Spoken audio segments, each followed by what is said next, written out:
Hello and welcome to the Ask Aviator episode number 23. It's another beautiful night. We have a hurricane off the coast of Florida, and it actually looked scary for a minute there, but now everything seems well. We've got a nice turn. It looks like North Carolina will mostly be missed, and we're quite thankful here because we had 2,400 some odd sandbags that we collected ready to hand out to the community.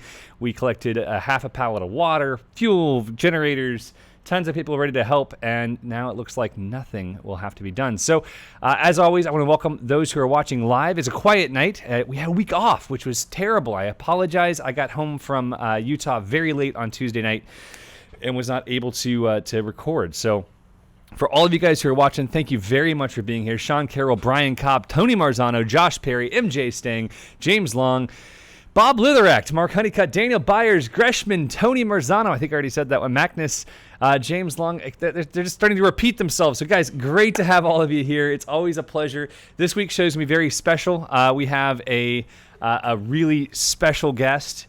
It's not the Maverick bag behind me, as you see, but it is a special guest. It's someone that has wanted to do this for quite some time. And for those of you guys who are listening instead of watching, I want you to be aware that this was all clear with HR. It's all okay. Can our special guest appear? Maybe. She might be dead.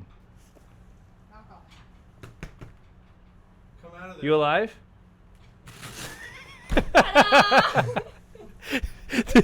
This was all planned like during the intermission there, and I'm afraid she's going to fall and die. It's really hot. It's really hot, she says. So for those of you guys on the podcast listening to this, we're going to get you out. Hang on. Super stable. For those of you guys who are listening and not watching, Catherine looked at the Maverick bag that was sitting behind the counter, and she's like, "Listen, I have to ensure that I can fit, but I want to be in the bag, and I want to make a joke out of it." So she did. So I hope you guys enjoyed that as much as she did. Yeah, she volunteered. None of us enjoyed that as much. But guys, I am going to bring John on the stream. John, will you join me? Yeah. Okay. Awesome. So it's been 2 weeks since our last podcast. We have a ton to talk about. We have, gosh, Jiminy Christmas. New location, Vitarazi's new motors, the information we already knew beforehand. We have our bookings for this next year already to talk about. We've got hurricane stuff to talk about. I want to talk some about my trip to Utah. It was a really special time for reasons I never would have anticipated. And hey, people thought it was funny. That's good. Alex Montanez says, "What just happened?" Mark Dillner, yes, it is a strong bag. She's a very hefty gal. And I'm just kidding. I'm just kidding, Catherine. Please don't kill me. Please don't kill me. Mark, good to see you. DM Simpson, good to have you here. Magnus, pleasure. Bob Litherect, everyone who's here with us live, is always a pleasure to have you guys here. I want to take some time actually to share this. I need to share this stuff on my Facebook and stuff, but I forgot. I'm slow. Let's see. All right, so we have CT Shoot Flyer says, "I just witnessed a birth." For those of you guys who are listening to this podcast, take some time, hop in about 3 minutes into the actual podcast, watch the video. It'll be about 35 minutes in. It'll be worth your time. So, yeah. Pretty good. All right, Aerial Experiments, good to see you, Micah. All right, so Ben Bearsmith says, "More importantly, how's Ruby Tuesday doing?" Yeah, I don't know. Are you comfortable with that, being upside down like that? It's a little weird. I feel like I'm going to get cross-eyed looking at you. Do you want to fix it? I think I might fix it. So just turn it. Yeah, so it's backwards Boom. now. That's the problem. Oh. So now you need to pop it out and then turn it around and pop This it is back. way too complex. I'm going to flip it back over. Okay. Yeah. Can you hear me now? Yeah. Excellent. All right, so we got Craig Couch in the house. What's up, Craig? We got Mike Grannon. Hey, Mike says his knee's healthy. He's ready to come back down to do some flying soon. Excited to have you back down here, Mike.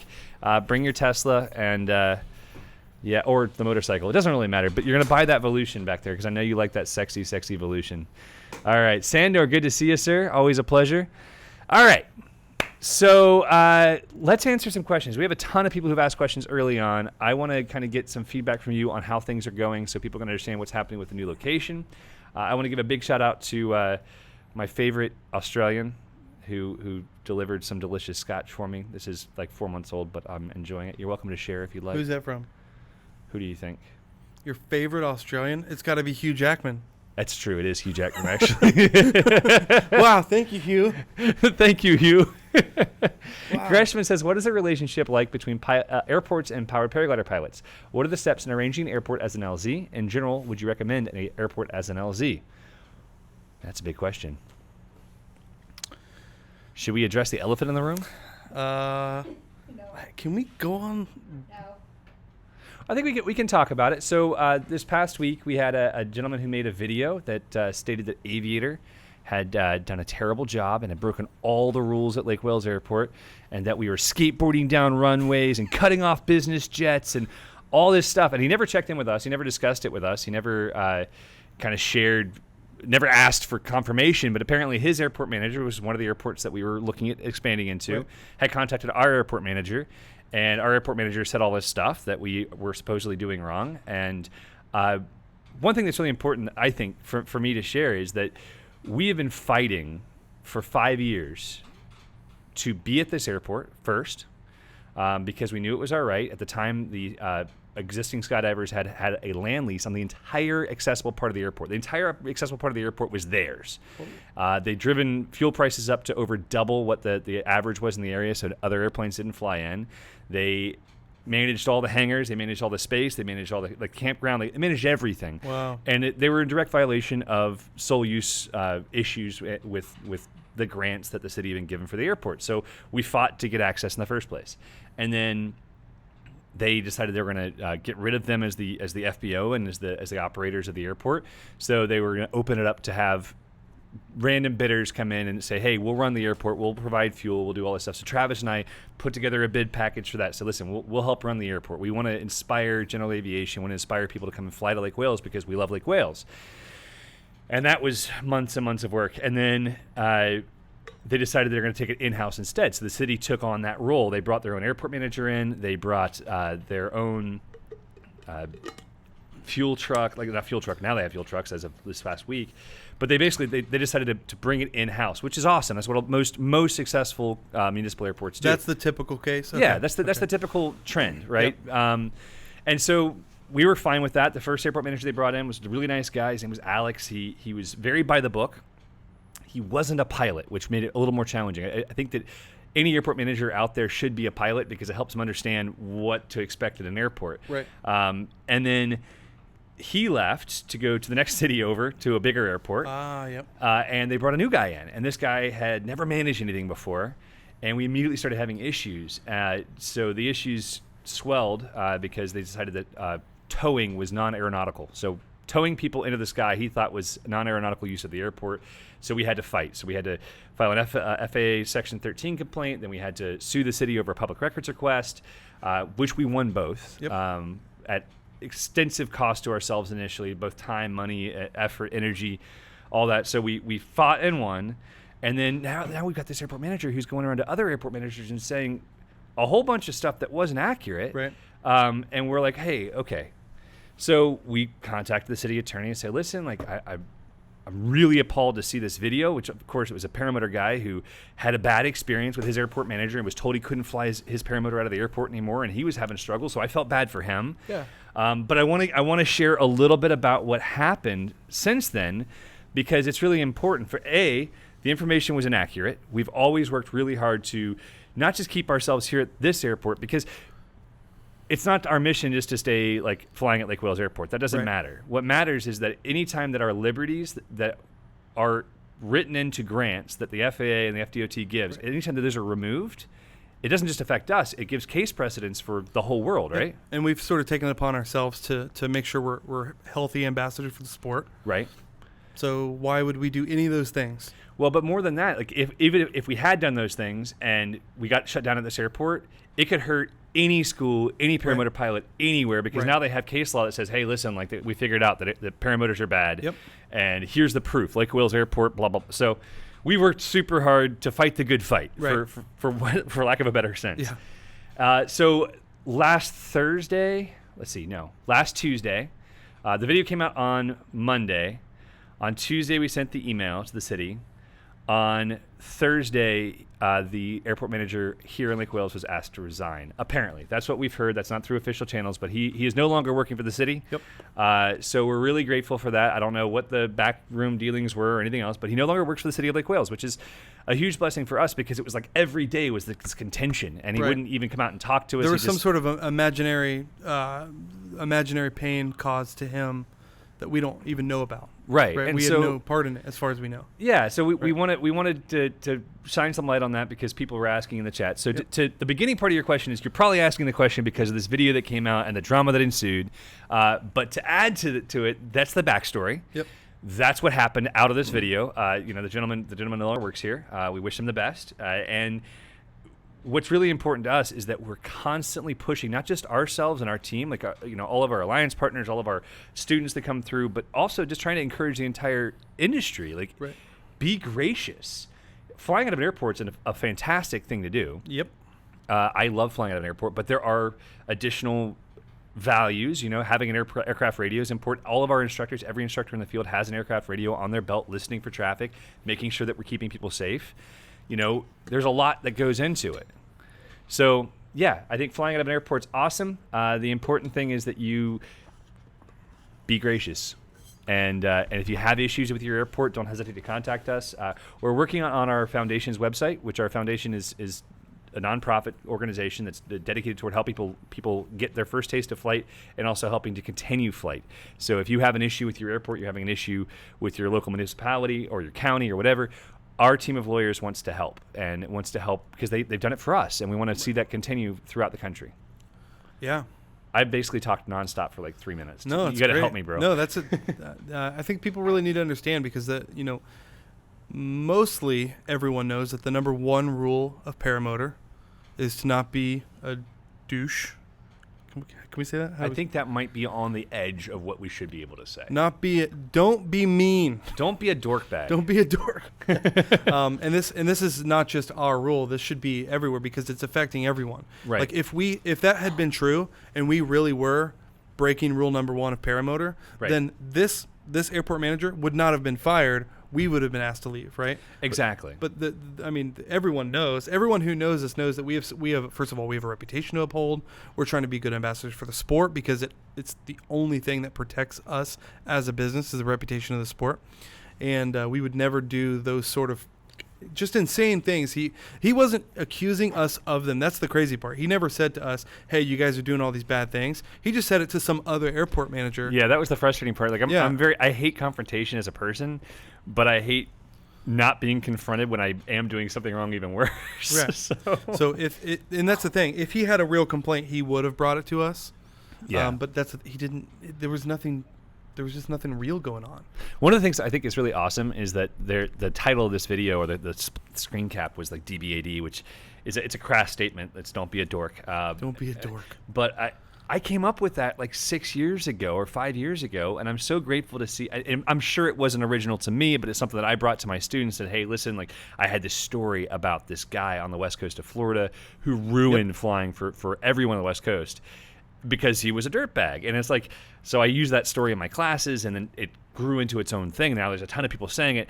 I don't know if it was really mine to start with, but I'd like to I'd like to take credit for it. Yeah, you can have the credit. And the reason it's rule number one is because it's the number one thing that's going to affect everyone in the sport. Eventually, somebody's going to break that rule so bad that it's going to screw us up. Nobody's going to be able to fly from any airport anywhere or any beach or anywhere. Well, we're seeing it in New Jersey. We're just talking about we're headed up to Pennsylvania in basically in a week, actually, for our last air show of the season at Lycoming County. For those of you guys who are in the Northeast, come and visit us. It's going to be an incredible experience. There's our last air show of the year. Last air show of the year, yeah. Full paradigm team with Tucker Gott and the whole crew. And David Malaguita Tejero is coming. So we have lots of fun coming there. It's going to be hot air balloons. Mike Goulian's coming to fly. They've got a skydive team. And it's going to be a really fun event. I'm taking my kids because they're going to have like heavy equipment rodeos. Like kids can drive big heavy equipment around, and I know my boys are going to go bonkers for it. Okay. So we're going up there for that, and we were trying to find a place to do some flying and some tandems and some filming. Right. And you were tell me about what's going on with New Jersey. Yeah, so it's a little bit weird. I had a conversation with a pilot that lives in New Jersey, flies paramotors, and he has a good friend that owns a beautiful farm. And what this friend found out is that in the state of New Jersey, it is actually against the law to fly ultralights, including paramotors. FAR 103 aircraft are banned from flying anywhere, actually, in the entire state, with the exception of these designated ultralight recreation areas. But here's the kicker: none are in existence right now. There's not one out there. I'm not sure how the state expects to have Right. that, when you and I talked about this. I was like, listen, we got to call the lawyers. Yeah. We've got to because that seems to be unconstitutional. Right. So basically, what's happening is, obviously, the FAA says no, you can fly, you're fine. But Right. then the New Jersey DOT says no, you can't fly. And so the two of them are just butting heads. And So weird. the FAA just wants the rules to be the rules nationwide. They're federal, right? Well, now we can start talking about weed laws. I mean, if we're going to do podcasts, I feel like we have to go full on Joe. Podcast? What's the guy? Joe Lozon? Joe Rogan. Joe Rogan. We got to go full Joe Rogan to start talking about weed every episode. Yeah. So that's the thing. The funny thing about that is that federally they are, it's legal. Weed is not. So that's the thing. Weed is not federally legal, so it's okay in some states. FAA says, hey, these are the rules nationwide. Follow Right. these rules and you're okay. And then apparently the New Jersey DOT is saying, no, you can't fly from anywhere. So this guy owns this land. He owns a farm.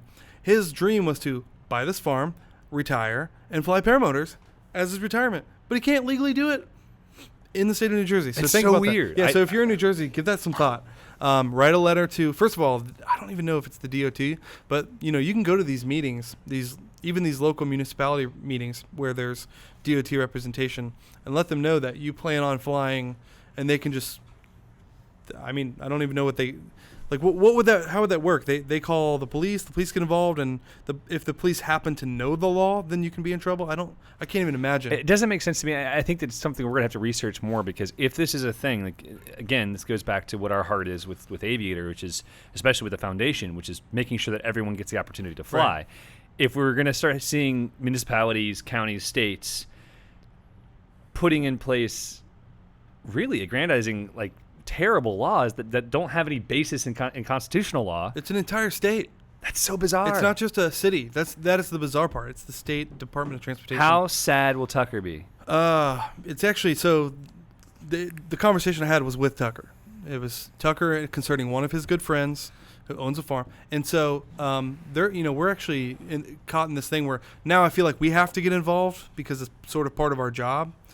Well, it's kind of what the role we placed ourselves in the industry is, like, let us help everybody. Yeah, exactly. So now we have to help. Yeah, sorry, John. But so here's the thing, though. Here's the crazy thing. As you know, there are thousands of pilots that are flying in New Jersey, right? They're At least hundreds. They're technically breaking the law. Well, just ultralights and everything, right? Right. So they're technically breaking the law, but here's where it gets weird. If we do this, like, massive letter writing campaign or whatever that gets gets attention, then what it can do is get the attention of the local authorities and sort of get them up to date on what the laws are. And we don't want to do that because we don't want the local cops to realize, oh crap, I didn't even know, but this is technically illegal. Right. You know, It's definitely a delicate balance. Like, we want to put ourselves in a position where everyone needs to follow the law, but if there's a law that's unjust, then we need to encourage all of our listeners, all of our viewers, please consider reaching out to your if not your congressman in New Jersey, reach out to a congressman in New Jersey and discuss it, because it certainly is bizarre. Yeah. So eventually this will be solved. Oh, yeah, for sure. I have no doubt. It's just something that's just a mistake somewhere. I'm sure it'll be fixed. Just kind of weird that we have to deal with these kinds of things, and then we have states like ours where it's there's no state law about it.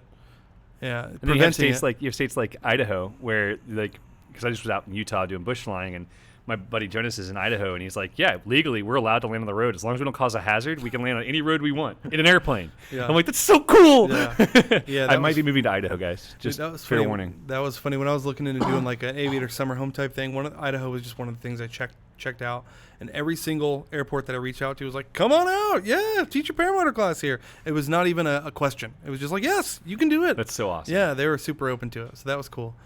That is so cool. Josh Perry asks, do you guys don't commute to the office on your paramotor? Do you, John? No, my commute is 25 miles, and that would take couple hours. An hour. I actually, I think I'll make a video soon of my commute to work on the Paramotor because I Okay. think that needs to happen. Please do. Okay, I'd love that. we'll make it happen. Who else can do that? Parajet does. Yep, Parajet does that. Who can? Alex could easily do it. All of our Yes, instructors- all of our instructors could because most of them live here. Alex has created a new term called the Paragypsies, Paragypsies, and they yeah. have a logo. They have a group coming, which I'm really excited about. The logo's super sick. What? Allie's making been this working on it. official? Yeah, it's really cool. So we're Wow. gonna have the Paragypsies, the Aviator Paragypsies. And what are they going to do? Are they going to put on a little show for us? Or I hope that they. little I hope van- they do. I Little think van you- show. Yeah, a little van life show. I'm a big fan of this idea. All right. Yeah, I'd subscribe. Hello to Partha Petty, Josh Perry, Jim Furman, Sandor. Good to see you as well. MJ staying, always a pleasure to have you. Bob Litherak says, "Can I fly near Class B airspace if I stay well below the layer cake?" DM Simpson says, "Is it possible to get the dates for the new location again?" Yeah, of course. They're on the website. Yeah. How do they see them if they go to the website? They're not on the website. That's the thing. They're on the website, but they're hidden. It's just It's I don't confusing. I don't want to get into why, but Nina can put them on the screen. You know how to do that, Nina? Yes. No, not that. On the screen. Oh. There's a you can. She has a button. For There's this. a look for the slide called I think it's called 2020 training or something like that. Just let me know how it goes. We're- We'll get them up there as soon as we figure it out. It will happen. It will happen. Spring 2020 Yeah, probably. Click on it and see. transition. Is that Boom. Is it Ask up? people if it's up. Can you see it? You guys let us know if you can see it. We're on the still right? locked at 53 viewers, is what it says here. But I just saw we have 108 on YouTube alone. Yeah, there's so no way that's right. It's Yeah, definitely not That's right. broken. Yeah. It's But, said 53 the whole night. Ali says that Paragypsies are still on the down low, taking applications now. Whoops. And if you guys would like to, you can include your $100 application fee and take it to Andrea Yancey. She'd love to be able to take your money. I'd take it too. Cash only. Cash only. All right. There was another question about being able to fly under the B layer cake. Yes, legally you can absolutely fly under the layer cake of Class B airspace, Bob. Absolutely no issue whatsoever. Watch your So, altitude. Watch your altitude. Be aware of your airspace. Be aware. Oftentimes, Class B airspace is over a very highly populated area, which could put you into another issue, which is flying over congested area or open air assemblies of persons, etc. Really quick, you can jump back to the comments for me. Let's see. There was one from Cody Buck. Let's see. Oh, you passed it. I agree, Cody. Don't give the FAA any reason to make it a hot topic and let it lie. I agree in some senses. However, to do things through the legal channels that are necessary and proper to ensure that people aren't being what's the right word? I'm trying to find the right word. Discriminated against. Really, like that's what it is. It's discrimination. At a certain point, our civil liberties as pilots can be hurt. We've seen it happen in Long Beach. We've seen it happen in Santa Barbara. We've seen it happen in Chicago, where, like in Chicago, when they closed Midway, it was an illegal order. The mayor literally went in the middle of the night, had crews with bulldozers tear up the runway in the middle of the night illegally. All the airplanes that were parked on the ramp had to get their wings taken off and trailered out What? so that they could turn it into a park. In direct violation of FAA rules. So like these things have happened in the past, and that's why it's important to at least be aware of them. And if the local pilots and the attorneys and whatnot say, hey, listen, write a letter, then we need to do so. So I think it's important to bring it to the public's knowledge, like, hey, that's why it's so imperative that we're gracious. That's why it's so imperative that we put the best foot forward and do Right. the right thing. Yeah, I think a lot of these things just come down to a misunderstanding on the part of some politician who just doesn't quite understand what they're voting for or what they're doing. These guys are hardly ever in tune with what we actually want, and also generally have no idea what they're doing. That might be a bold statement, but I'll take it. All right, questions here from Shark352. On a Spider, can I use the brakes when full trim out, or do I need to use tip steering? One of the things I love about Ozone's wings is that you can use the brakes when trimmed all the way out on every single glider they make, with the exception of the Triox. So you can use your main brakes anytime. Very, very nice thing about Ozone's gliders. And actually, I had a meeting, I think it was yesterday morning, with Amelia Plack, who helps with the marketing for Mojo Power. Not Mojo, for Ozone Power. Yep. Not tired, I swear. And Emmy said that when I'm at Coupe Car next month with my wife, or this month, 2 weeks from now, Whoa. She wants me to sit down with Russ and Dav, two other designers, and spend some time. We're going to have a really great video conversation about Reflex wings, what they are, how they work, what the technology is behind it, what the science is behind that technology, as well as some of their design theory. Because when I got to know Dav and how he thinks about designing a glider, it sold me on ozone. I was already an ozone fan, but it made me never want to fly anything but ozone. And so I'm really excited because we're going to sit down at Kupikar and we're going to spend some time discussing what matters to him and why. So expect that video to come soon, guys. John hadn't heard anything about that yet. Sorry, John. I love it. No, I mean, Reflex is one of those things that just seems to be a point of confusion for people. Confusion and contention for some, which I think is it's really it's a more hotly contested topic than it needs to be, because it really is very simple how it works and why it works and where the areas of danger are and how to avoid them. So I think it's going to be pretty really basic science. It is. It is. I'm glad they'll spell it out for you guys. Yeah, so we're going to have Dav really diving into that with Russ and and I'm excited. So let's see here. Any pilots? So if pilots at my local airport are not accepting of the paramotor, can I call you for backup? David Wolford asks. Right now, calling me will probably not help. We have to get a hotline. We have to have a hotline. We're going to have a hotline. We're going to have an opportunity for people to be able to interact and to discuss those things. However, calling me personally won't help, just because my phone, I've had 30 text messages to squeeze that down. 1-800-PARA-HELP. That might be it. That's too many numbers. Par help. Par help. People would be like golfing swing help. 1-800-FLY help. All right. Email info@aviatorppg.com. We'll be happy to do our best to help you. Our goal right now is to create a toolkit for pilots to be able to learn how to interact with their airports. John's showing off his Tucker Gott shirt. This is a Resurgence PPG shirt. Okay, there you go. It happens to say Tucker Gott on it. It says, hello, 30 miles per hour, 18,000 feet, 3 hours, 10,000 to 15,000. It is fun, and yes, I know Tucker Gott. No idea what it means. So that's part of what we're working on. Is we're working on ways that we can better support you guys. What are you laughing at? I just realized that Johnson Q was asking me. He was asking me all these stupid questions, and I realized that he was asking them in order as they're displayed on my shirt. I'm so stupid for not realizing that. Johnson, if you're there, I'm so sorry. I screwed up on that. Hey, my son August is watching, along with my wife Danielle. Hello, August. Good to have you on the show. Soon we'll have to have you back on the podcast. It'll be past your bedtime, but we'll have to get you back here soon. Starfighter says 1-800-PILOTS made me cry. That would work. Jim Sierra 120 says, in the Ozone Kona manual, there is mention of power launch technique. What is it? Ask your instructor. Highly recommend it. His is the son who bought it for. Nina's telling me all the information behind the screen right now. She says that you don't have an instructor yet. You have a wing. The power launch technique requires a motor, which you don't have yet. So, yeah, we'll help you with that. Danny Anderson wants to know if you will still be in Lake Wales in March. I don't know if he means you specifically or Aviator, the company. Does he mean are we still going to be in business? What's he asking? Good Lord, I hope so. What are you asking, Danny? Our intent is to still be here in March. We have classes that are fully booked and a couple of slots left in March and April. And we'll be opening up our Q2 schedule very soon, so we can start filling those classes as well. We are not moving from Lake Wales. We are still going to be here because my family's been here for 101 years. Let's talk about the location too. Okay. I think that maybe that's what he's asking. Before we do that, I have to say hi to Arthur and Eloise, my other two children who are watching as well. Hi, guys. All right, so location 2. Why don't you, because you've done the bulk of the research on this. You have been so fired up about location 2. So fired up.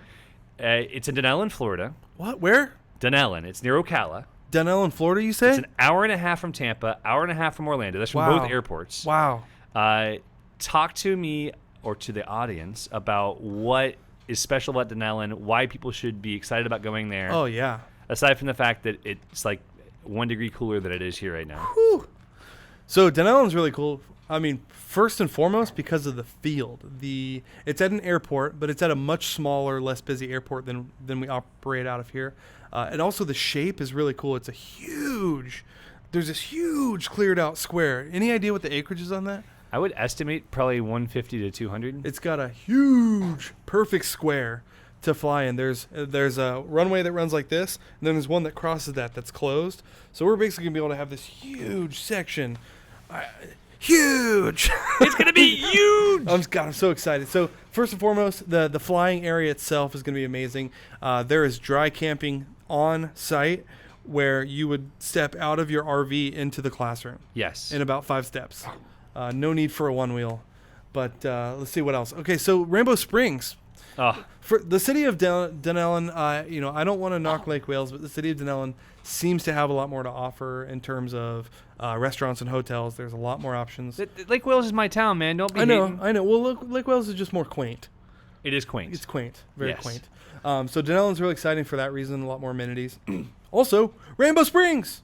Yes. So here are my thoughts. We've been doing the barbecue here in the hangar. I think it'd be so cool to do the barbecue at Rainbow Springs. Bring everybody. Everybody can just jump in the springs, do a little kayaking, hang out, chill, we'll barbecue there. Oh, I can't wait. We're going to take every class to Rainbow Springs, at least on one day. You got to have an off day somewhere, and it's going to be a Rainbow Springs day, for sure. So for those of you guys who don't know what Rainbow Springs is. Oh, you don't know what Rainbow Springs is? Explain it. It's a springs. What's a springs? So this is a natural spring. The water is 70 degrees, which freezes you to your bone. But it's so refreshing when you've been trying to learn how to kite for 3 days and you've been flying paramotors for your first couple days of flight and your legs hurt and everything's sore. You just get in those icy, cool waters and just chill. It is really refreshing. So nice. And it's actually cool because you can do like a little bit of cave diving. Not that I'm endorsing that. Never mind. Forget I said that. No, my dad actually was an expert level cave diver. What? A spelunker or a Scuba diver. Scuba diver. Wow. And I will tell you, That's there are crazy. very few things I'm afraid of. Oh, yeah. That freaks me out. There is, aside from like a nuclear apocalypse, the only other thing that scares me more is cave diving. I don't know how my dad did it. Like, I don't like being claustrophobic. It's so dark.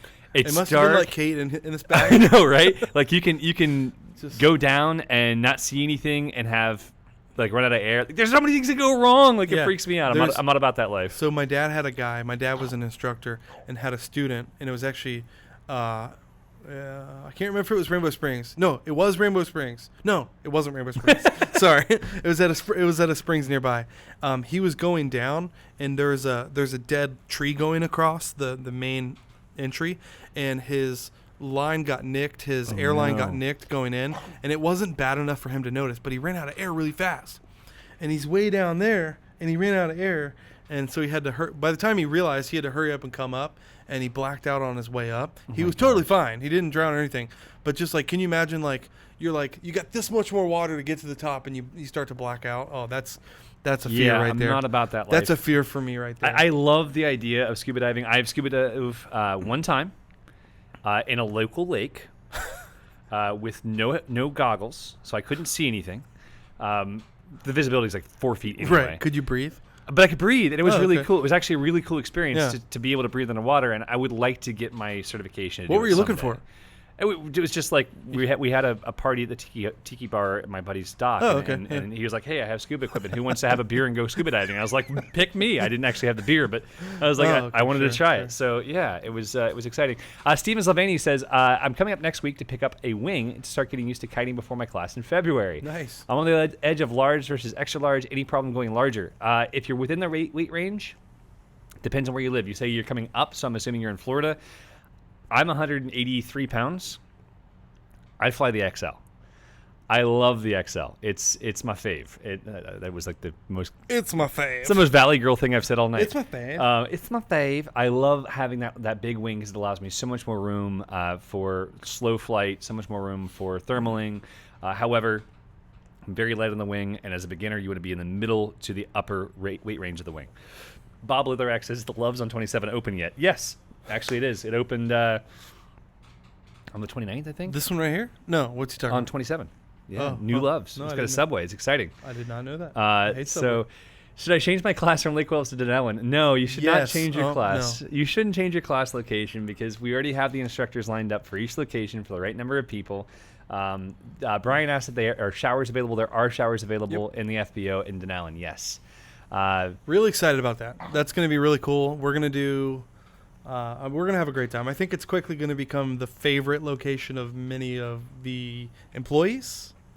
Well, until location 3, which location 3 is going to be really interesting because that's going to open us up to finally being closer to a bigger city. Yep. which is really exciting. So we can't talk about that one until probably March, maybe February, but we'll talk more about it soon. Maybe even January. We'll see. Eric Sheridan says that there's nothing in Lake Wales, and I just want to say Eric's one of Hey. our past students. So he knows. I'm personally offended. It's not okay. He's not wrong. I disagree. Not very kind. Well, there's Aviator Paramotor, so So watch it, buddy. our apparently Nina just texted me from behind the operating stand. Our slide shows only Lake Wales dates. If you guys would like to have dates for I Dunnellon, don't think so. email John.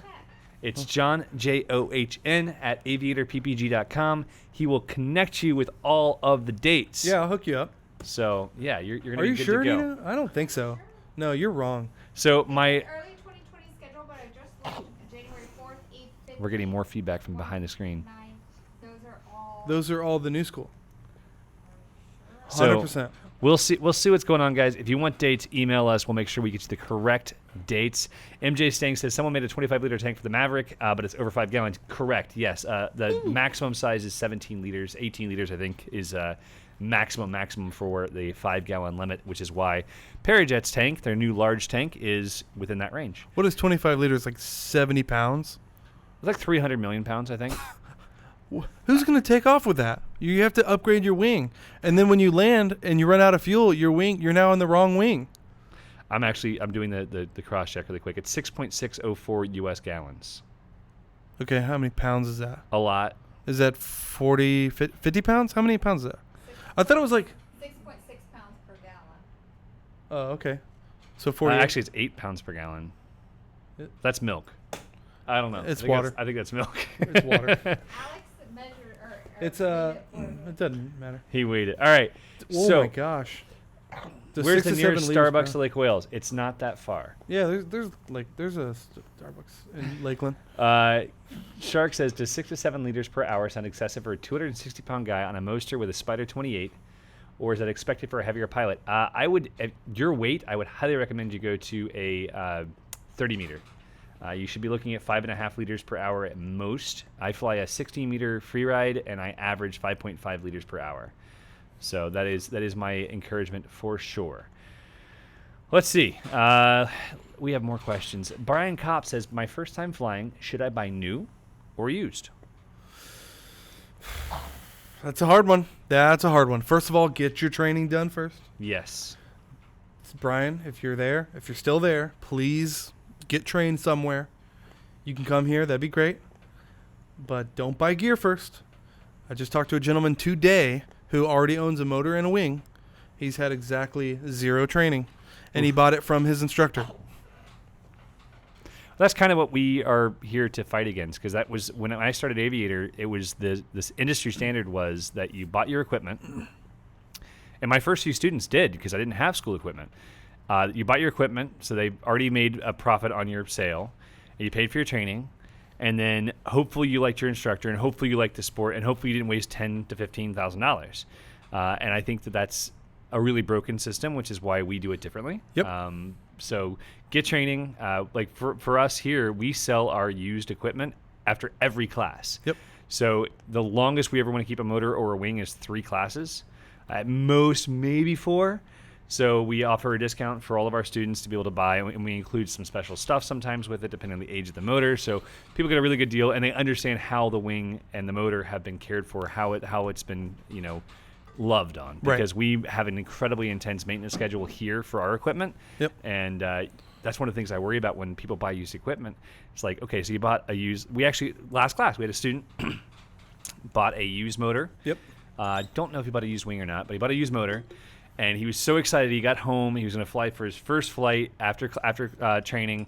We let him use our equipment through his training because that's what we require. And then after he finished his initial flights, I think he had 20-some-odd flights, and he wanted to fly his motor. So we said, sure, we'll talk you up on it.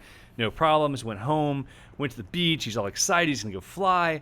And the airbox fell off, which means he needed to buy a new airbox, a new prop, all this stuff because it was old equipment that wasn't well cared for. And so it's like, we'd rather see you not waste your money because so often we've seen people come through training and end up buying equipment again. Yep. And then they have this old stuff they don't know what to do with. Can we? And also, instead of the argument that it could date your equipment, let's talk about this. Stuff comes up. right? So we have people who book training, and then something comes up. They get ill. They break their leg. They take a job overseas. Things come up, right? So if something comes up and you want your money back for your training, that's no problem. Here's your refund. But if you've bought gear and taken it home, that's going to be a lot harder for these instructors you guys are buying equipment from to just give you your money back. In fact, it's not going to happen. The guy I talked to today, that's literally what happened. He was doing it in the wrong order. He bought gear and then was supposed to have training, but then something came up. He couldn't get his training. Then by the time he had time to do the training again, the instructor was out of business. He did not offer training anymore. So now this guy owns a motor and a wing that have never been used because he bought it in the wrong order. I feel so bad for him. He'll be here in a few months for training. And chances are, because we've seen it so often, like 96%, 94% of people who buy their equipment before they come and train end up buying different equipment, even if it's not equipment we sell. Right. Like John refuses to buy any of the equipment we sell. This John right here. He refuses. But the reality is that after a few months with the equipment you want to buy, you're going to realize you should have bought what I was going to tell you to buy in the first place. Yeah, so that's what kind of happens. People come, like what's his name? I don't want to say his name, but he came, had a motor that he was proud of. And then after, a week of flying the Parajet Maverick, he's like, dang it. Dang it. What have I done? Well, and another thing is this particular guy is not going to need a Moster 185 at all. No, he's like 150 pounds. Yeah, he's going to get here. We're going to train him on the Atom 80 because that's what we do. And he's going to say, dang it. What have I done? So that's what's up with that. Oh, I love it. All right, so there are more questions coming in. We had a question come in a moment ago asking about if it's more dangerous to fly into a crosswind. Into a crosswind. So I'm going to address this without getting into the mechanical engineering and the aeronautical engineering side of it. The short answer is no. The long answer is potentially the difference in atoms on the sides of your wings might have some tiny variation and decrease or increase pressure on one side or the other. However, in a real world scenario, it's such a minute input or impact that I never even consider what direction the wind's blowing. There were these long Facebook comment chains over a couple years ago about people who were like, well, I do wing overs really well into the wind, but downwind they're terrible. And I'm like, what? You're just doing them wrong because your forward momentum is carrying you and you're moving through the wind. Even though the wind might be pushing you over the ground, air is air. Right, like you're moving with it. Air molecules, you may have the tiniest difference. But again, guys, I'm not an aeronautical engineer. I'm not a physicist. I'm just a pilot who happens to have a fair amount of experience, and I have never noticed a measurable difference in any way, shape, or form on any of that stuff. So there you go. I can never notice a crosswind. I can notice a headwind because I'm not moving, and a tailwind because I'm zipping. I just never feel when I have a crosswind, so I'm not even sure what the question means. Well, I've flown crosswind components of over 30 miles an hour on the ground. I've flown some crazy winds. Like Son of Fun this year, we were blowing 23, 24 miles an hour. And I flew it crosswind, I flew it forward, I flew it backward, I flew wing overs and barrel rolls. And so is who asked the question? Is he worried about like some sort of like a wingtip collapse because the wind's coming at a weird angle? I think that's what his concern is, but the reality is that we're loading the glider and we're pressurizing it in a manner. If you're flying in winds that strong, you shouldn't be flying at all. Right. If it's so strong that you're worried about it, that's the wrong conditions. Correct. Yeah. Correct. Bob Lutherak says $2,000 versus $12,000. I'm a truck driver, not a CEO. Chances are, Bob, if you are a truck driver and you drive for yourself, you are a CEO. You're also the president, the founder, and I encourage you. Plus, you have one of the most necessary jobs in America. So, yeah. Let's see. I'm going to go back to the chat really quick, Nina. Cody says you'll notice crosswind when you're flying sideways almost. That's true. You will. Cody Bach, by the way, for those of you guys who don't know, Cody's a super good guy. He's a paramotor instructor in Tennessee. He's a guy who I want to have come work for us someday. Sweet. He refuses to quit his full-time job. What? Which I can't blame him because making money is really important if you want to feed your family. I get it. But Cody, you're a dude who I would love to have someday work with us because I think you're just a genuinely good human. So just put it out there for the world to know. if you ever want a job here, you should call us. Just saying. It doesn't have to be here. It might maybe in Nashville or in Knoxville or who knows. Somewhere. It can be near you. It could be near you. He's part of the Moonshiners Fly-In, that one that Ross goes to that looks so beautiful. Yeah, that's the best. I really want to go there. That's the best one. That fly-in looks amazing. Could you guys do another one this year, please? Like tomorrow? Can we have a fly-in tomorrow, please? I have from tomorrow until tomorrow night free. After that, I'm booked. This is the issue. The best fly-ins are a once-a-year thing instead of a once-a-month thing. Well, that's part of. So you and I have talked about this. I have this like dream and vision of creating a flight park, a place where people want to come. Yes. We talked about having like timeshares. We've talked because if we could buy 500 acres, a golf course.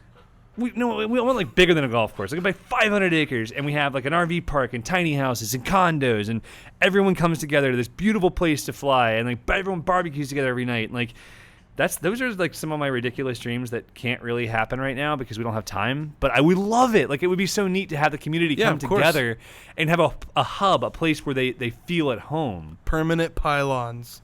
Would you put permanent pylons up? On the water, so we could like actually pylon race around the water. Just absolutely slalom those bad boys. Yeah, the flight park idea is cool because you can have a fly-in every month, and it's there's nothing organized, and plus the fly-ins would be a lot less crazy if they were every month. Steven Sylvani, if you are interested in investing in a future project, something like that, please email me. My email is eric@aviatorppg.com. He says I'll invest in that.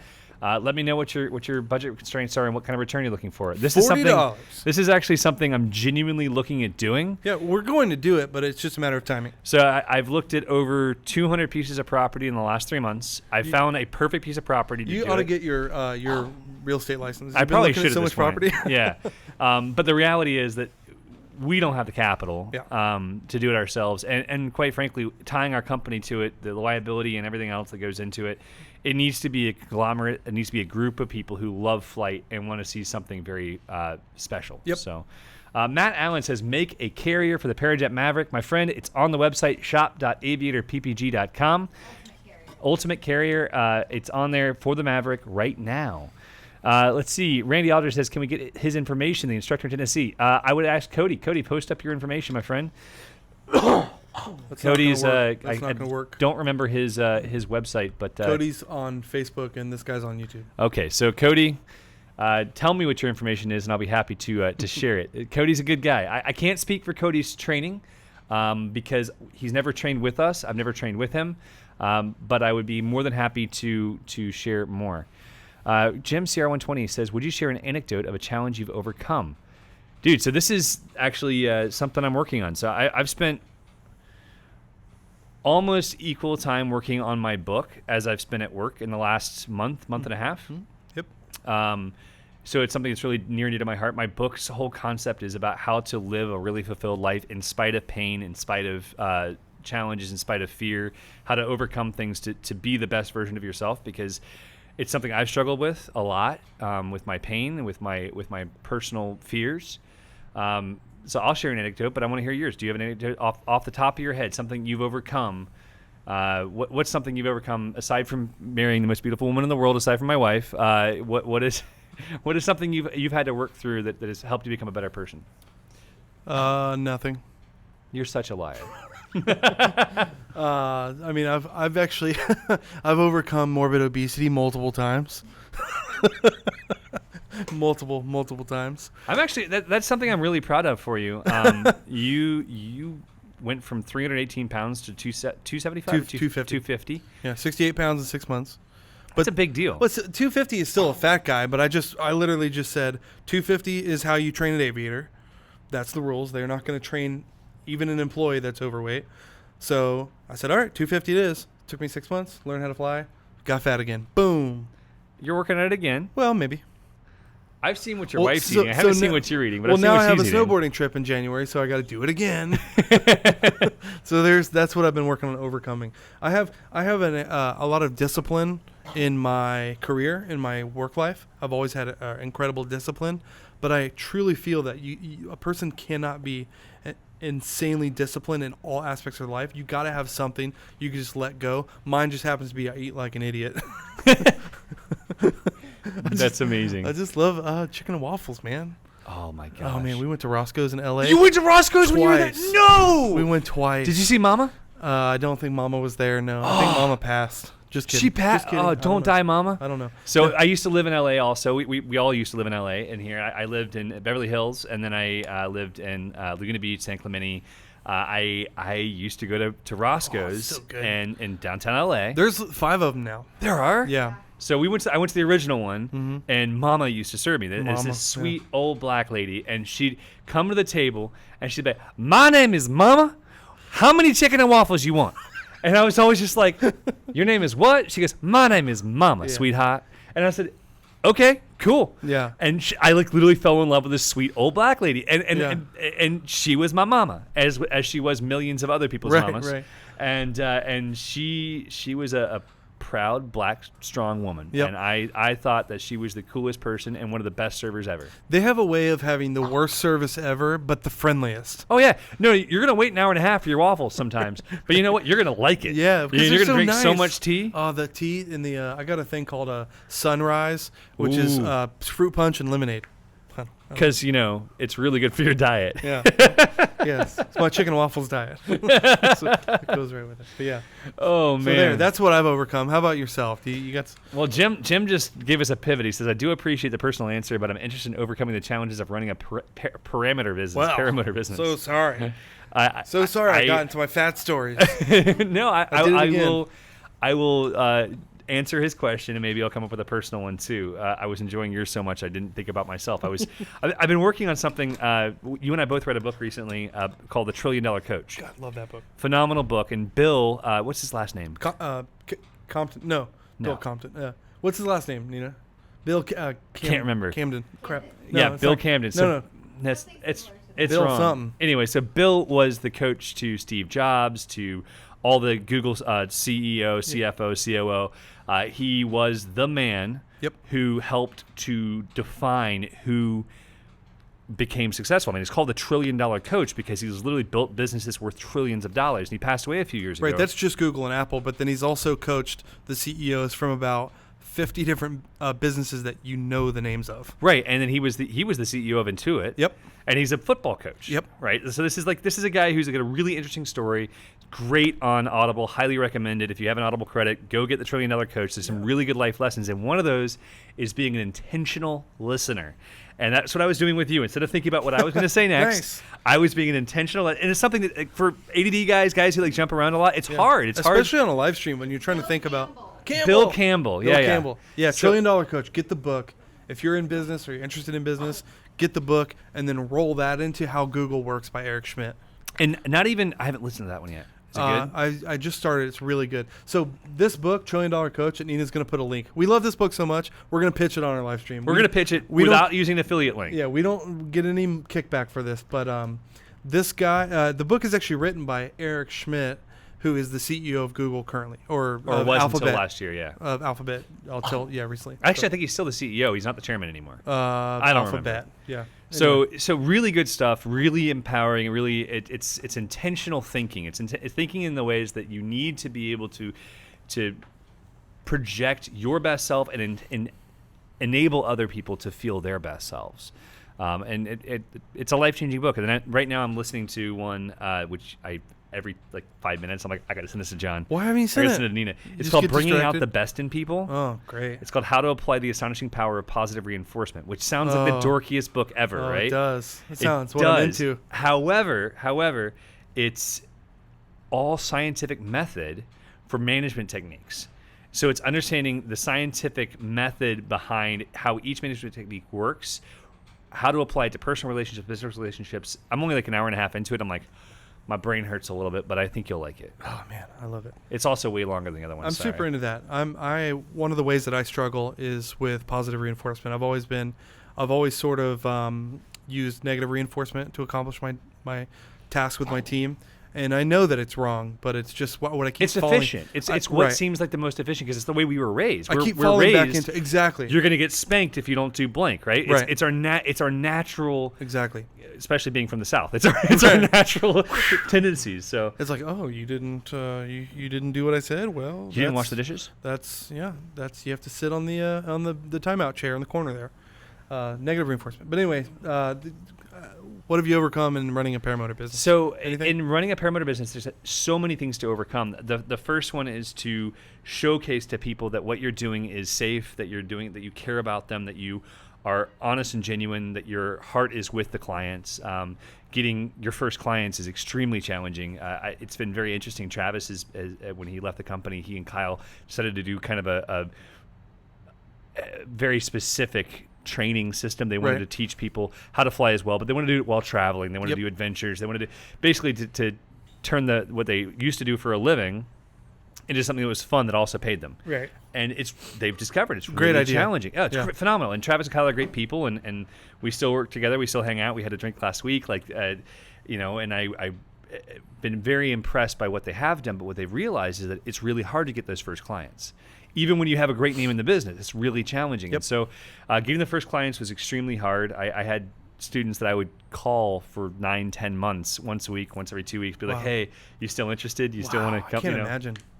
So that's really challenging. Finding the right location is huge.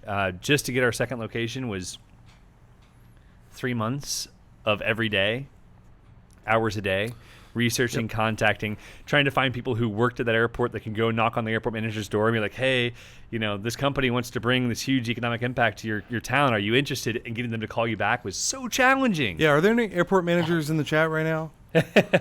Actually, one thing I would love, and we see this a lot from people, they really are excited about the potential of us opening a school in their area.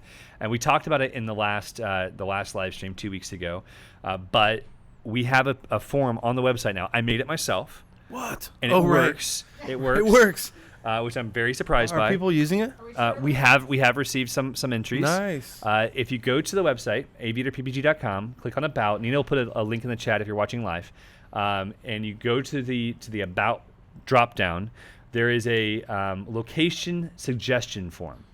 And the location suggestion form gives you all the information you need on how to recommend a location near you. And it takes a little bit of ownership for a pilot or a wannabe pilot to say, hey, there's an airport nearby, or I have a field that I own, or I have a field. Don't just say come to Wichita. That's not enough. Right. So we have a guy right now in Arkansas. Yep. Right. What's his name again? Bob? David. So David is like probably the best at this. He's ever. nailing it. Yeah. He's like, listen, I want you to come to Arkansas. I want a location in Arkansas. We border 6 states. Our weather's similar to Florida's. Here's all the reasons why you should come. Here are 7 different locations I've already negotiated with the owners of that are willing to have you come. Right. So like this is the secret. So if you want us to come and you want us in Tucson, Arizona, or in Phoenix, or in Portland, or in Maine, this is the way to do it. So if you're help us out. Yeah, if you're excited about being engaged with what we're doing and you want us to come to your hometown, I would love to have your input. I know we all would, really. Yeah, so that's been a big hurdle, though. The finding out where to go, where we're needed, and how to get there has been an issue. Yeah, well, and quite frankly, like I would be very honest with people. Initially, it was just really hard to afford it. Yeah. Because I didn't want to have a school that was like the school I went to, where it was like a falling down hangar with a whole bunch of random old crappy paramotors that other people owned and he rented to you. I wanted to have a school that was a full service. Like, there's a place in town, it was called Sky Power Sports for many years. It's a different name now. They sell Honda, Yamaha, Kawasaki, all the motorcycles. When you walk in, there's like a showroom, and this beautiful man or beautiful woman walks up and asks what you're interested in. They have a parts department. Wow, they this have sounds a lot like Aviator. And so I wanted that. I wanted to have a professional experience that when people walked in the door, they didn't feel put off by it being so janky. Yep. They felt inspired because it felt professional. So I spent a ton of money in the first. I can't put a number on it because it would make my wife cry. But she knows. I spent a ton of money trying to invest in what the facilities were. And initially we did it with a really small team, and this year we've grown the team from 4 to 18 or 19. And so now we continue to build and build and build, and that's so yeah. To answer Jim's question, there's a lot of challenges to overcome. I'd like to expand on Jim's question a little bit, because what you just said sort of reminds me that there's still a big sort of a big thing we're trying to overcome right now, and something that I've been dealing with quite a bit since I started. So I came on board as your marketing director in the beginning of February. So January is when you and I met up, and you hired me on. And one of the biggest hurdles has actually not been marketing, in the sense of let's go out and get leads and get people in the door. That hasn't been the issue. That's thankfully been very, very easy. But one of the biggest challenges we still are working on overcoming is letting people helping people understand that what you just described with like the Honda dealership, that sort of professional atmosphere. We're still trying to help people understand that what they see on our YouTube channel is what they get here. Not everywhere else. And that's the issue. So we're actually getting negative feedback all the time. A lot. I got some today from a guy who got training elsewhere and said, well, I watched your YouTube videos. I've seen all of your videos, and nowhere did you say you can only get this experience at Aviator. And, we're not the type to say that, right? Because honestly, we don't know. Do you know? Right. Well, it's tough. So the industry standard for many years has been a few very loud individuals spewing hatred and claiming to be the best. Right. Excuse me. One of the things that I think defines Aviator and defines our team is that we're never going to be that guy. How could we? We're never going to put ourselves in a position where we're putting other people down for our own good, to make ourselves look better. Right. And so while we believe in what we do here, we believe that what we're providing is a very special experience. It's very well defined. Our team of instructors is second to none. I cannot speak highly enough. When we do our intro class and I tell all the students that come in, I'm like, listen, I don't teach on the field that much anymore, but they're in better hands with our instructors than they would be with me. I don't say it lightly. And our instructors may not be the best pilots. Like we have instructors. AJ is a perfect example. AJ is one of the most natural pilots I've ever met. Yep. Fastest time in the history of the USPPA, from getting his PPG 1 to get his instructor rating, right? He got 150 hours. He checked all the boxes. He What passed was it, all the like tests. 6 months or something like that? No, it was like 3 months. 3 months going from student to master instructor. Well, not master instructor, just USPPA That's instructor. the next step. So that's the next step for him. USPPA But he did certified teach instructor. 7 classes with 8 students per class in that time. Right. He came on as an intern instructor for a couple of classes. He invested himself. He surrounded himself. And I think it's important that you look at this and realize that it's not all about having the best pilots. It's about having the best people. So Right. we have instructors who are the most candid, empathetic, gracious, and patient people I've ever known. Yeah, you can't put a price on empathy. No, not when Especially you're doing this. the guys who have been through it kind of recently, like Chris trained last year. Right. Chris is our school manager. He manages all of our schools. Right. And if you look at him on the surface, you're like, hey, that guy learned to fly in November of last year. Right. But when you realize that he's been teaching people how to fly ultralights Right. for over 25 years, Right.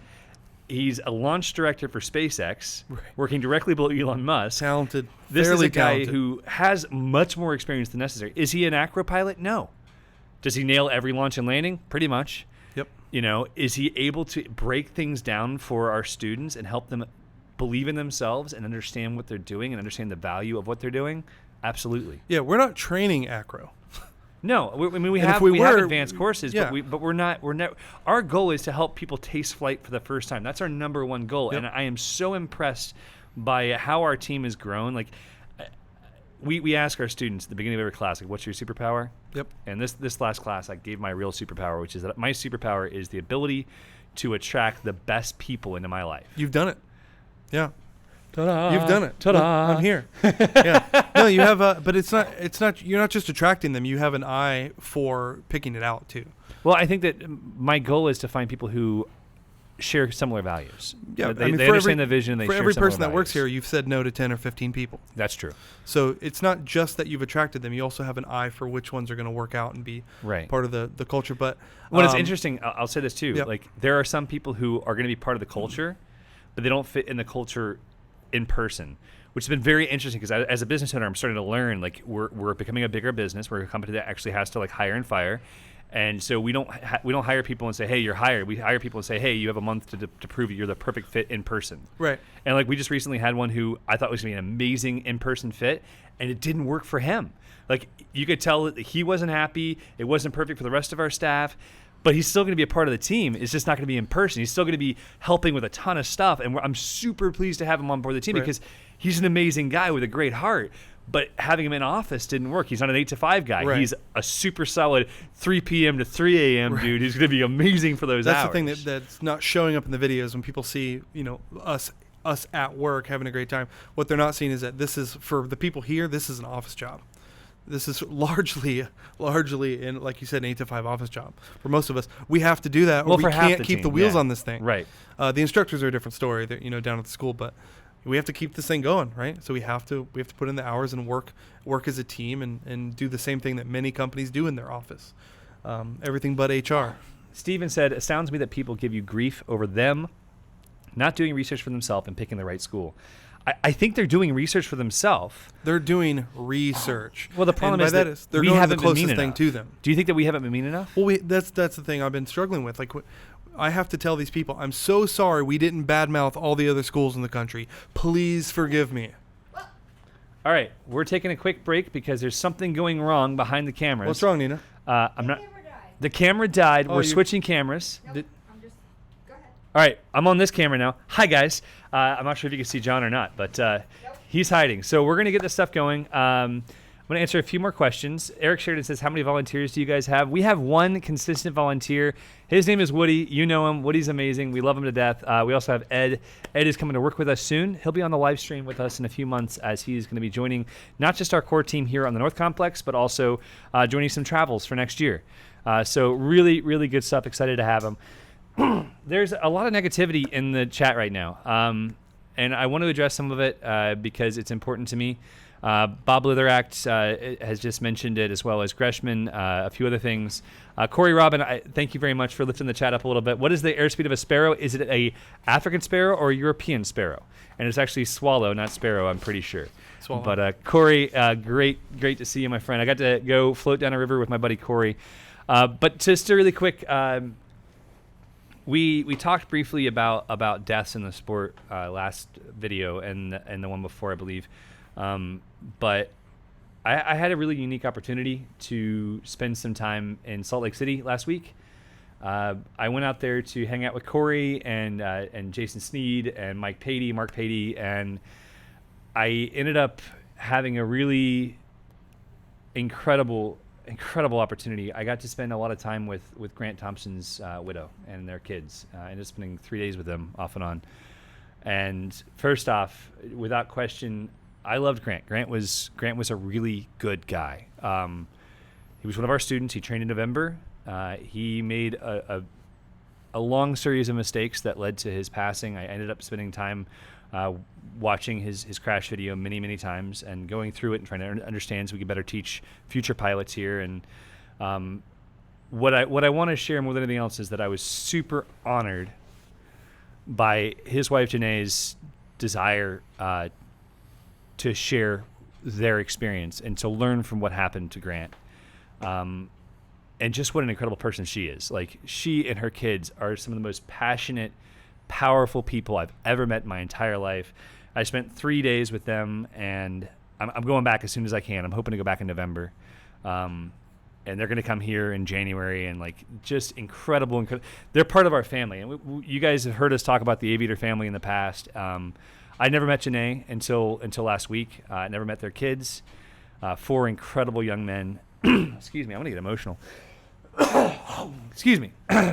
But what's important and empowering to me is that you guys understand how deep our family runs, how deep our passion for the people that we love runs, and not just students, but their families and everybody else. So Danae and I have talked some about sharing more of what happened to Grant and helping other pilots learn from it, because it's very deep. It's not just one mistake; it's compounded mistakes by a very good man who made a lot of good decisions. He was a very good pilot. He was very talented that we can all learn from. But I'm not ready to go there right now for their family's sake, and I don't know that they are. So I think that someday we may have the opportunity to share those things. But for now, I just want you guys to know that it was one of the most empowering experiences of my life, and terrifying, to sit down with Janae and her family and go through the video and to try to understand. But then to be welcomed into their home and into their family in the same way that we welcome them to our family. Yep. So I came home feeling incredibly blessed. And none of that's in my Utah video. The Utah video is all the fun stuff that happened in the days preceding, and then I got to go and spend some time with them, and I didn't want to make a video about that because it wasn't about me and it wasn't about you guys. It was about the opportunity to bless someone that I didn't know before and that I was blown away by. Because it's tough. You know, there's a lot of people out there who would take this terrible tragedy and turn it into profit and try to talk about how much better they are than other people. That's never where we're going to be. We're going to be here and try our very best to honor memories of good people. I lost my brother last year to a car accident, and it's still very raw. It still hurts a lot from time to time. But anyway, so to all you guys who are watching, I hope that you will take a moment, and if you don't know who Grant was, if you don't know his history, if you don't know his passion for inspiring people to do more, go and watch his videos at the King of Random. He's a truly good man who loved his family more than he loved anything else, and he loved to fly, and he came alive when he learned to fly paramotors, and that's you can't take that back, man. As many do. Yeah. So anyway, I was super honored to be able to spend that time and to have the friendship I have now with their family. Walking in their front door and not knowing them was intimidating, but I'm really glad that I got the opportunity, and I'm really grateful for their grace and their candor, because really, really great people. I mean, the best of the best of the best people, and I hurt for them literally every day. I have been in contact with them a lot, and it's rough, but they feel like it was. I won't go into that. It's all part of it. So anyway, we have more questions. I'm going to ask one of John here. Rodney Newford says, correct me if I'm wrong.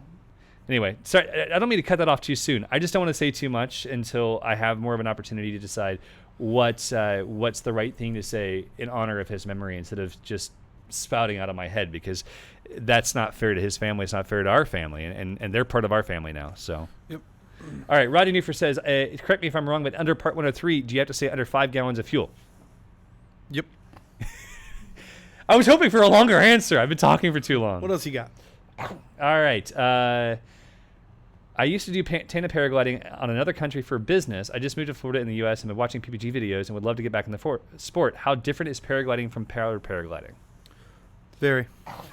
God dang it, John! You're killing me, Smalls. I haven't tried paragliding, but I keep hearing this thing from paragliders that every once in a while when you're paragliding, you get this overwhelming desire to go up instead of down, and you just can't. And having a motor on your back gives you that convenience to squeeze that trigger and go up instead of down. So it depends on what you're into. That is true. The biggest differences, honestly, my friend, are just that you change your entire body position and posture. For tandems, I highly recommend that you look into trikes. It's much safer, much easier. It's now legal, which is great. So you can get your exemption. We offer it here. One Up Adventures, Travis and Kyle's business offers it more frequently. We highly recommend that you look into that. Jim CR120 would like to hear more about the instructor program. Jim CR120, please share what you mean by that. Which instructor program? The fact that we're hiring instructors and training them, or that we have the ambassador program that we're working on? All of these things are things that we are working on. We'd be happy to help you. As far as split legs on long flight, I do not like split leg harnesses on paramotors. Yeah, Will was here, and he is split leg harness and says that it's nice for real short flights. He likes the way the weight shift feels, but only for very short flights. It gets really uncomfortable really fast. I don't even like wearing a split leg harness when I fly paragliders. I will use it for speed flying because the weight shift is nice, but I do not prefer any split leg harness for long flights. So is it like mainly a slalom thing, or what is it? It's on motors. I don't see the point. Okay. Except that they're very light. Yeah. But I don't prefer them. The harnesses today are so comfortable. Why would you want to do that to yourself? Yeah. It's exactly. It's like a really good lawn chair. Yeah. I don't know why you All don't. right. Let's see here. I was looking at split leg black. The seatboard was wide and go that way. Yes, agreed. Racing with paramotors, I agree. Not having a seatboard just kills the comfort level. Yep. So it's a bad thing. Brian Chasteen says, let's hear about the new exhaust for the Moster 185. Does it solve the cracking issue? Have you been keeping your finger on the pulse? We hope. Yeah, it better. We hope it does. That's my answer to that. I'm really excited about it. They did exactly what I had hoped they'd do, which was add an additional joint. They've also added significantly more inside space. The volume of the exhaust is larger. I'm wondering if they increased the actual back pressure, which could increase the power. So there are some different assets to this that we'll see what happens. The first one should be hitting our shelves in January, which that thing looks like it's never gonna crack.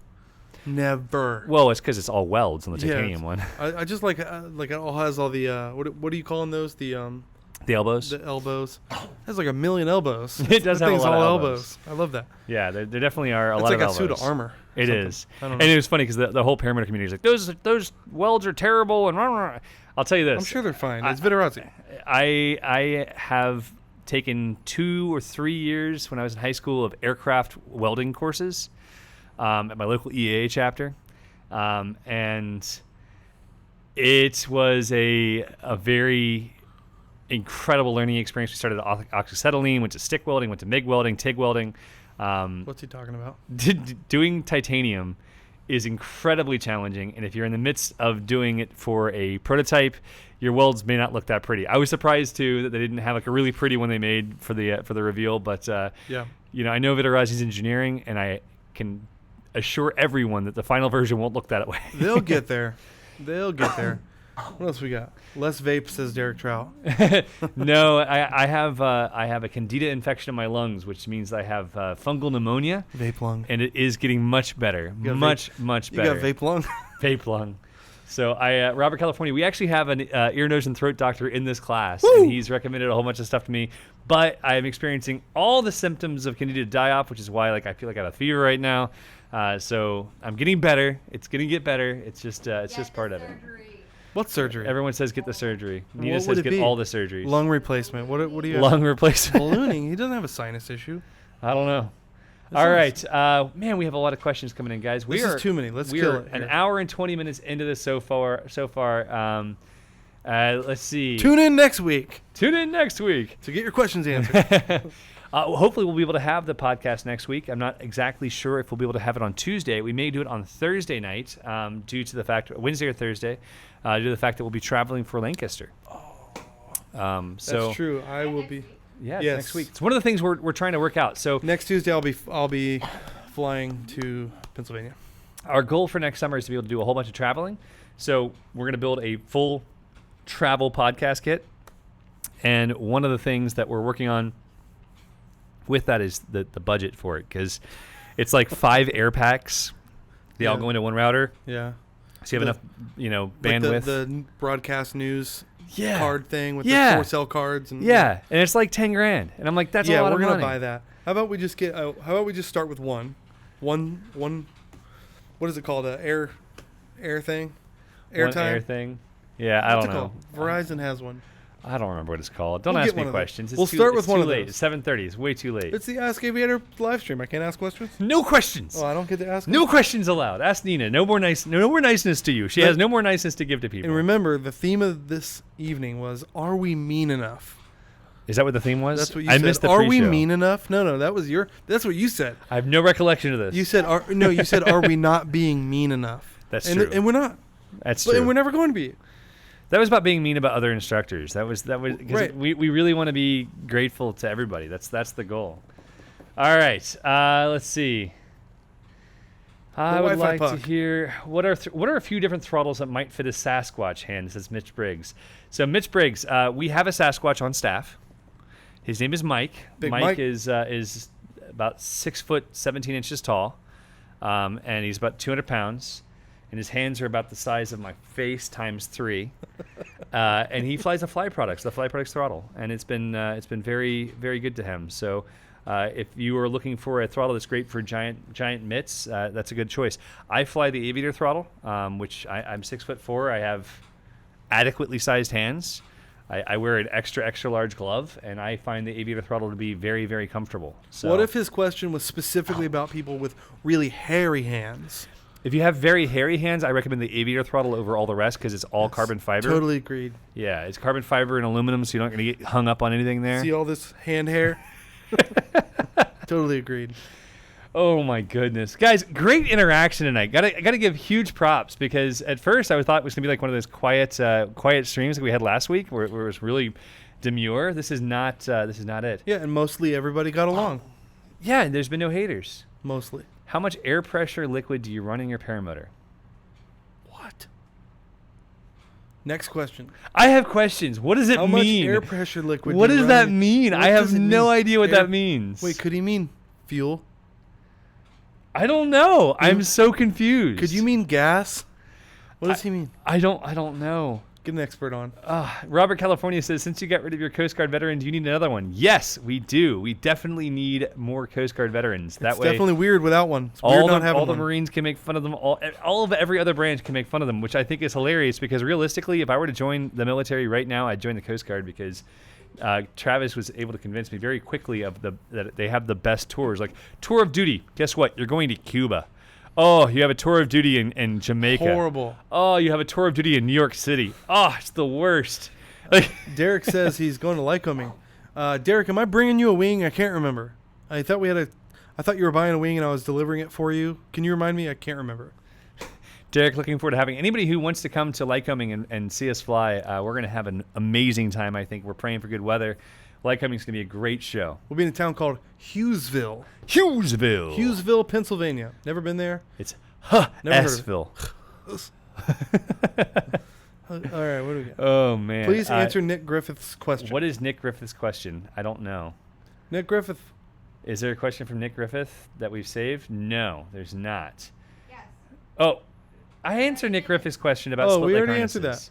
that. Is there any other They questions? suck, from- okay? Just Yeah, kidding. Don't use the split leg harness. It's not the best. Oh, they're just not good. Robert says Gitmo was great. Okay. Sweet. I I need a respect it. Paramotor share Alex program. C asks, Oh, that's difference between Mojo 5 and Mojo Power. The only difference is the risers. Same glider, different risers.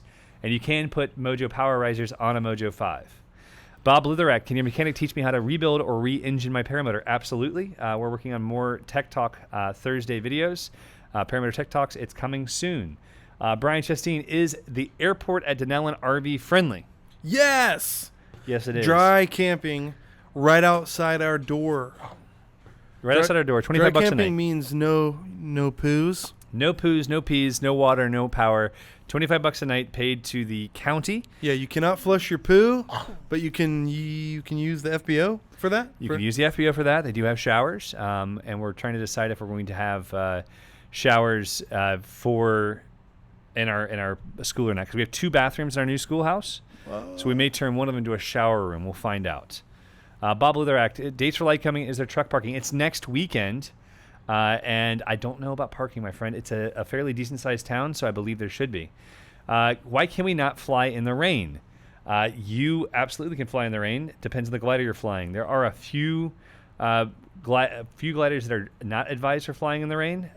The Ozone Spider, the Viper 4, a few others are not recommended because their airfoils are so carefully designed that it's not recommended to fly in rain. And if you experience rain, you're recommended to trim out to increase your airspeed, which will decrease your drag, blah, blah, blah, blah, blah. Not decrease your drag, but yeah, more pressure, more speed, good things. We just got schooled on rainy flying conditions. Okay, well, I have done a very long flight. If you guys want to look it up, there's a flight on my YouTube channel of flying in the rain in Czech Republic about 6 years ago. wait, you have a YouTube channel? I do. If you go to youtube.com/aviator, you can find out more information. I actually did that today as some other guy. It really is. It's some other guy. It's some muscle. No, if you go to /aviator, it works. If you go to user/aviator, it doesn't work. I got the shortcut. So I did it wrong. and You I work did it here. wrong. So Brian Chasteen says, not that kind of RV, RV7. I want Brian's RV. So Brian just signed up for training at our second location this week. Yay. It was actually kind of cool. So he posts in a group on Facebook, and he's like, hey, I'm building an RV10. I have an RV7. It's going to be for sale soon. Oh, great. And he says, I want it. Can I have it, I'm Nina? sure Can you I have do. it, Nina? What's wrong with the RV6? I own an RV6, but his RV7 has the bigger motor, the constant speed propeller, all the things that I want someday. Can you put fat tires on it? When I grow up. No, that's on the Kid Fox. Different. And you flip your RV. once I sell my RV6, I can buy the RV7. Nina's in charge. You guys may not Little know upgrade. this, but Nina's in charge of everything. So Yeah, me too. So Brian, yes, it is very RV friendly, and in fact, I will be happy to try to stuff you in the hangar while you're there. So Your mom wants to know. I already posted it in. Nick Griffith says not buying a split leg. Still curious about thumb throttle. I think What? thumb throttles are ridiculous. This guy's into all the weird stuff. I've run one on my back. I haven't flown it. I refused to. Using the plunger style throttle is the most awkward. Oh, right. It's like That's it's so weird. How do you control the And if you want throttle? to kill it, you turn it upside down, No, and you it don't. kills. I swear to God, that's how it works. Not a fan at all. To my mother, who's in the chat, I love that my whole family's in this one today. The air show is in Lycoming County, Pennsylvania. It's Hughesville. It's next weekend. It should be great. Derek says Nina is my mom. Actually, Nina, No. I'm Tina's mom. his mom. I'm mom. She's dad. So Then what? Then what is Tina Farewell? Tina Farewell's my mom. I'm mom Mom's to everyone mom? else.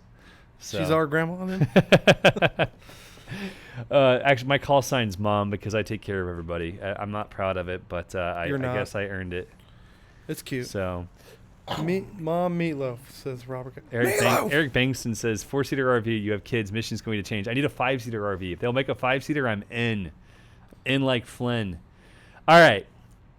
We're an hour and a half in. I think we need a 3-minute break. There's so many questions.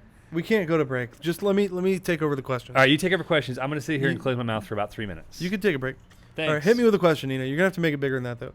Okay. John's eyes aren't so good. On a spider, can I use... Answered. And answer the next one. Okay. Nina, come on. Get with it today. All right, David Walford says, David's in the chat. if pilots at my local airport are not accepting the paramotor, can I call you for backup? We need a hotline. I'm telling you, David, we don't have the hotline set up yet. We're going to get it set up eventually. We're going to have a hotline for legal assistance with these airports. If you have a right to be there, check your bylaws and everything. If you have a right to be there, you have a right to be there.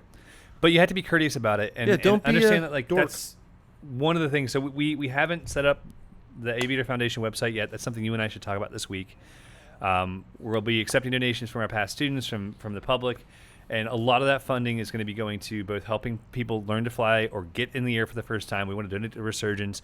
But we also are going to have a legal fund to help pilots who are being told they can't fly from a place they should. Like in Minnesota right now, there are at least 3 or 4 airports, maybe it's 5, that have banned ultralights illegally since the 1980s.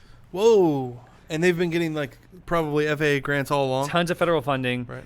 And so the reality is that it's not legal, it's not okay, it's not acceptable. That's crazy. And we need to someone needs to step up and show that it can be safe, it can be done right.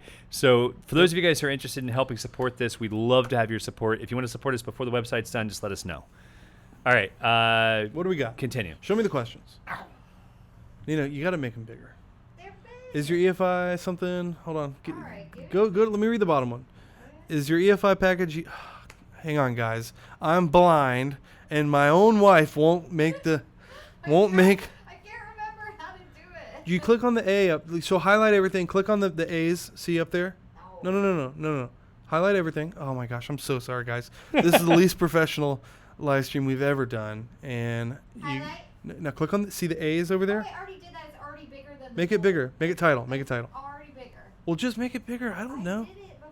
Okay. Here you go. There it is. Here we go. We're doing it. All right. All right, now go to the bottom. Okay. All right. Okay.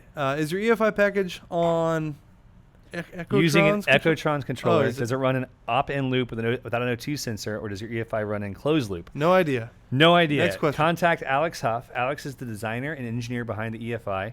It's now his EFI. We are still dealers for it. We still promote it. However, Alex is the full owner of it because our agreement ended right before it was finished being built and designed. So we're super good friends with Alex, yeah. but he kind of won out on that one. So Yeah, hit him up on Facebook. He's on there in the Paramotor chat all the time. Okay, so what else we got? are mountain Are valleys mountain valleys turbulent all the time, or is there ever laminar flow? I feel like if there's wind, they're going to be turbulent? It depends on where you are. So like there is laminar flow in some areas, like Point of the Mountains, incredible. They have the most smooth wind and it's consistent every morning. The south side's on, every evening the north side's on. What's it called? The Point of the Mountain in Salt Lake City is where I flew the paragliders. Yeah. So really exceptional location, a location that's very special. Corey Robbins says best wing harness combo right now. Corey, you need to come train, and then we'll talk about equipment. Yeah. And you need to let me know when you want to come train because that needs to happen before Sun and Fun next year. So let me know when we can organize it so it can happen like the week before Sun and Fun or the week after. You need to come here and train. Corey's the dude in the video in Utah, not the one riding the lobster, the other one. Oh, the Corey. From The Corey. Yeah. So Fat Tire. Yeah, he's a flying cowboy. Corey's a good friend and I a good watch dude. his videos. He's very, very active on Instagram. I really envy how active he is on his Instagram stories. I met the CEO of his company, so now I kind of understand. That was the guy with the lobster that was like rubbing its nipples. What's his company? He runs a software development company. Get out of here. You guys will get along. Yeah, that's Yeah. awesome. Actually, Corey, you may have met him at Oshkosh. I didn't. I didn't really meet Shucks. him, but he was there obviously when you guys were bashing each other over the microphone. Yeah, there was a little bit of hatred going on in front of like the 5,000 people watching, and it was Yeah. really funny. Yeah, that was funny. It was really funny. I have the video. I have the whole thing on video. I'll probably post it. But what else we got? Okay. Jack Yu, one of our past students, who, by the way, Jack came here with his wife. And his wife's the pilot, all right? Also, she's 103 pounds soaking wet, and she was doing pull-ups with a paramotor on her back. She's a beast. Jeez. Love them both to death. Really cool people. The background here is Jack came with his wife to learn to fly, and he was kind of like, okay, I'll come with you. It sounds like a plan. And then he fell in love with it. Of course. He like Every took time. over. He was flying like crazy. Every It was time. amazing. So he just won second place in the country of Great Britain. He's been On? flying for like 4 years. Paramotors. He went to a competition and placed second place. So huge shout out to Jack Dang, and to Jack. Christina. Much love to both of you guys. Wow. Really proud of you guys. Jack was asking about using a traditional paraglider in a tandem configuration on a trike. If you're within the weight range, are there any issues? No, there are no issues. However, there are some gliders that oscillate more on trikes than they do foot launch. He said paraglider. Correct, but he's talking about like a Mojo. Oh, okay. Most likely. So, like the Swift Max oscillates more on trike than it does foot launch, just because the weight's further outside, which is why we really love the Triox on a trike. The Triox is amazing. All right. This guy says Eric Stevens of Zavalny. He's We already answered that one. We already answered that one. Wow, Nina's just really crushing it tonight. She is. She's going back and forth super Get rid well. of that one too. We already answered that one. We already answered the one above it as well. No. What are the best harness hook-in types for beginners? By your nipples. I have flown Nipple very level. low hook in. I've flown high hook in. I like swan arms. I like basically nipple height mid hook in points. Those are my preferences. Look for nipple clamps, Look for Don't say that. or you know what I mean, like nipple, Why? like breast level. How can I say this? Chest, yay high, chest high. Okay, next question. Here we go. Next question, God. What maneuver should a beginner pilot, 30 flights, past training, be working on after training to improve their skills? Ooh, I'm good at this one. I just answered this question for Jeff Booth last month. Jeff is one of the founders and board members of our foundation. He's also one of our past students. Wonderful human. He's been on the podcast a few times. He gave away free T-shirts on the podcast his first time on. Jeff gets it. So he came to me with the exact same question. He's like, I have 45 flights, 50 flights. What do I work on? What I told him was very specific. Don't work on anything. Just keep flying, bro.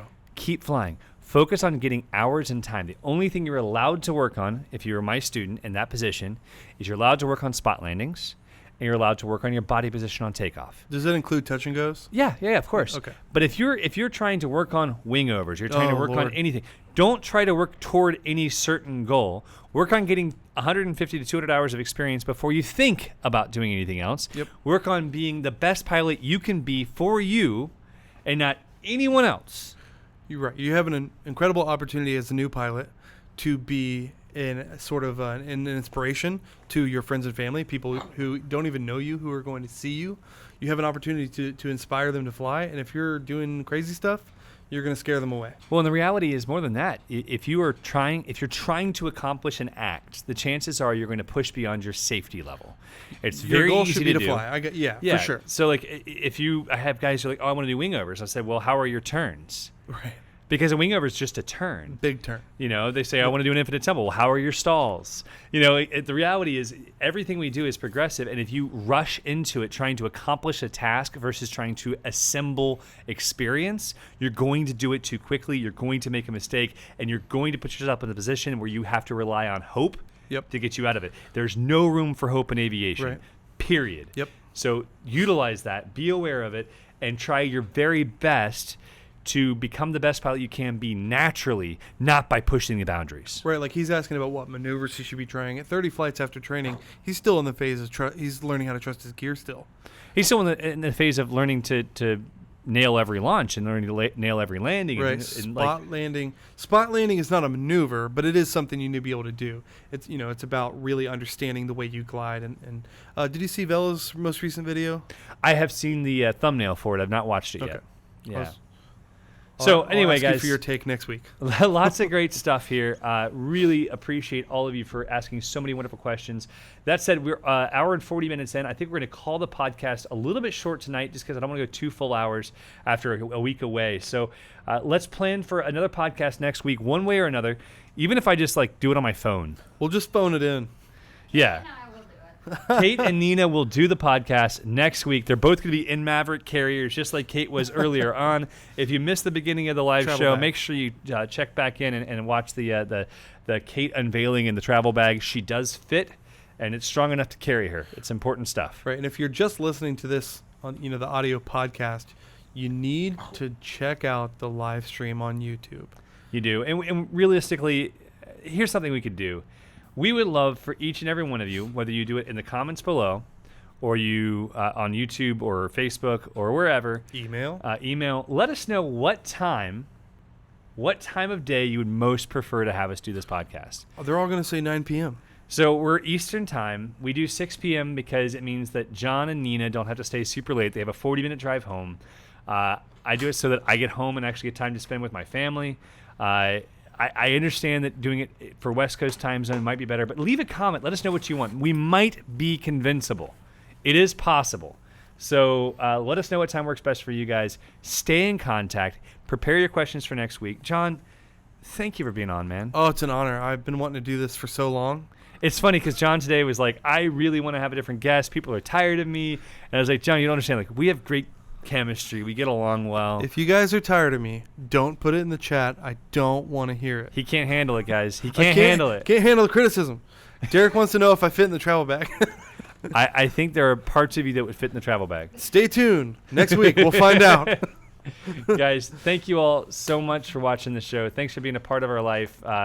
It's been a great couple of weeks. I apologize for missing last week, but being able to spend that time with Grant's family was really, really important to me, and I would not change it for the world. So thank you guys again for being here. We'll look forward to next week. Steve, Mitch, Jim, Tony, Greshman, Derek, everybody else in the chat who's watching, thank you all, and we'll see you next week. Bye, John. Bye. We're still live, so don't say